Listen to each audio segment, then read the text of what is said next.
Bonsoir, nouvelle vidéo pour parler de l'invention de l'argent. En fait, l'argent a été inventé pour permettre d'équilibrer les échanges.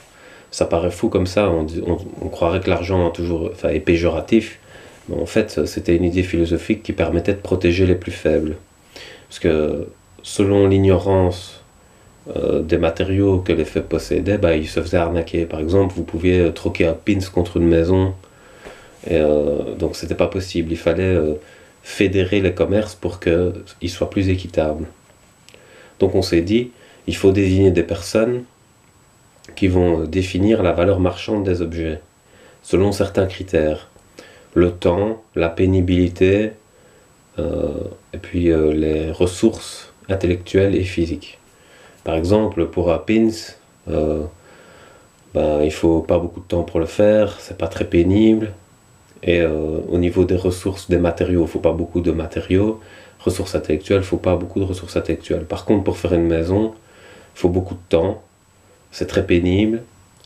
Il faut beaucoup de matériaux qu'il faut aller chercher, transporter, les amener. Et il faut des ressources intellectuelles.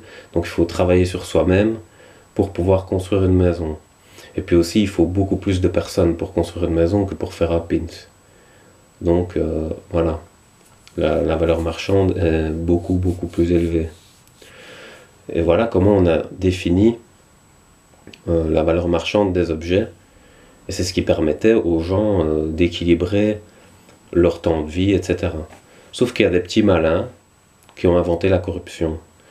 Puisqu'il y avait des gens désignés pour définir les valeurs marchandes, il y en a qui se disaient, moi j'ai un certain nombre d'objets, et donc je vais proposer à la personne qui décide de mettre une grande valeur sur les objets que moi je possède, et en échange je lui fais un pot de vin. Comme ça on a tous les deux des bénéfices. Et c'est comme ça que la corruption politique est née. C'est vraiment dommage parce qu'au départ l'argent était fait pour protéger le faible, ignorant de la richesse qu'il possédait, en équilibrant les échanges. Et aujourd'hui nous sommes dans un déséquilibre total, puisque ceux qui décident des valeurs marchandes sont corrompus.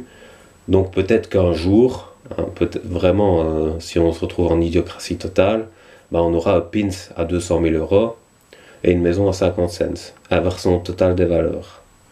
Parce qu'on ne définira plus selon des critères objectifs, mais selon des pots de vin. Voilà. Et d'ailleurs, commerce, ça vient du latin, ça veut dire merci avec. Et donc c'est une gratitude mutuelle entre deux échangeurs. Quand il y a cette gratitude, ça va, puisque c'est équilibré. Le problème, c'est que s'il y a une arnaque, on va pas dire merci, donc ça ne mérite même plus le nom de commerce. Il y en a un qui dit merci 2 fois, et il y en a un qui dit pas merci du tout.